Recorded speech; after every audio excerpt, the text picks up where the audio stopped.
बिस्मिल्लाहिर्रहमानिर्रहीम। माह ज़िकात दुआओं की कबूलियत का महीना है।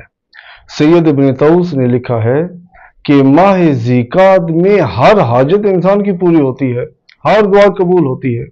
शहरो इजाबत दुआ, इसको दुआ की इजाबत का महीना कहा जाता है, खसूसन रफ़ मज़ालम के लिए। यानी इंसान अगर दूसरों के मज़ालम का शिकार है तो इस बारे में इंसान की दुआएं बहुत ज्यादा मुअस्सर होती हैं।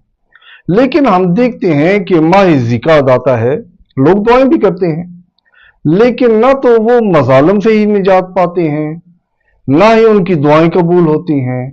ऐसी बात नहीं है कि मसलन माह ज़िकात आया, अब कोई बंदा नमाज ही नहीं पढ़ रहा। सब लोग नमाज पढ़ते हैं, दुआएं भी करते हैं, उनकी दुआएं कबूल नहीं होती। दुआ जितनी मार्फत के साथ की जाए इतनी ज्यादा कबूल होती है। जब इंसान को मालूम होता है कि इस माह में ज्यादा दुआ कबूल होती है। आपने देखा होगा कि रमजान में बहुत ज्यादा दुआएं कबूल होती हैं, क्योंकि रमजान को लोग पूरी मार्फत के साथ रमजान में इबादत करते हैं। रजब में लोग पूरी मार्फत के साथ इबादत करते हैं। ज़िकात में भी पूरी मार्फत के साथ जो इसमें आमाल रसूल खुदा ने आइमा मासूमीन ने बताए हैं, जब वो किए जाते हैं तो इंसान की दुआ कबूल होती है। इंसान गफलत करता है, गफलत में और जहालत में फर्क है। जाल यानी बेखबर होना, किसी चीज को नहीं जानता, उससे जाहिल है। लेकिन गफलत का मतलब होता है कि उस चीज को जानता है लेकिन बेतवज्जही कर रहा है, बेदिक्कती कर रहा है, उस पर ध्यान नहीं दे रहा, तवज्जो नहीं दे रहा।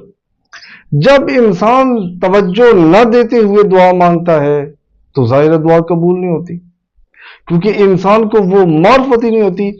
इस माह में दो मार्फतें इंसान को चाहिए होती हैं। एक मार्फत तो दुआ की मार्फत है और दूसरी मार्फत इस माह की फजीलत की मार्फत। इस माह में दुआ ज्यादा कबूल होती है, इस बात की मार्फत होना। लिहाजा जब इंसान इन मार्फत के साथ दुआ करता है, गफलत नहीं करता, तो इंसान की दुआ कबूल होती है। कुरान करीम में है, ला तकुन मिनल गाफिलीन, गफलत करने वालों में से ना हो जाओ।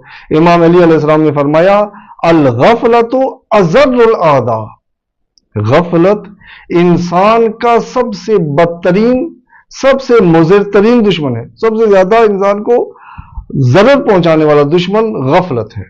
लिहाजा गफलत का शिकार ना हो। इस माह में कोई भी 7 दिन, माह ज़िकात में कोई भी 7 दिन, जरूरी नहीं है कि पहले 7 दिन हो, दरमियान वाले 7 दिन हो या आखिर वाले 7 दिन हो। कोई भी 7 दिन लगातार आप एक अमल करें, छोटा सा अमल है, मोतबर सनद के साथ इसको उलमा ने बयान किया है। शेख याकूब कुलैनी ने उसूल काफी की जिल्द 2 में इसको सनद के साथ बयान किया है और यह मुजरब तरीन अमाल में से है। 7 दिन लगातार हर रोज 360 मरतबा अल्हम्दुलिल्लाह रब्बिल आलमीन पढ़े। पूरी सूरह नहीं पढ़नी, फकत अल्हम्दुलिल्लाह रब्बिल आलमीन 360 मरतबा पढ़ना है। 7 दिन लगातार पढ़ना है और हर रोज कोशिश करें एक ही वक्त में पढ़े। यानी जिस दिन एक दिन पढ़ा, दूसरे दिन भी उसी दिन पढ़े। जब अमल कर रहे हो किसी गुफ्तगू न करे, एक ही निशिस्त में अमल करें। 7 दिन नहीं गुजरेंगे कि जिस भी हाजत के लिए आप ये अमल कर रहे हैं वो हाजत पूरी हो जाएगी। मकबूल तरीन आमाल में से ये एक अमल है और मुजर्रब तरीन वजीफा है।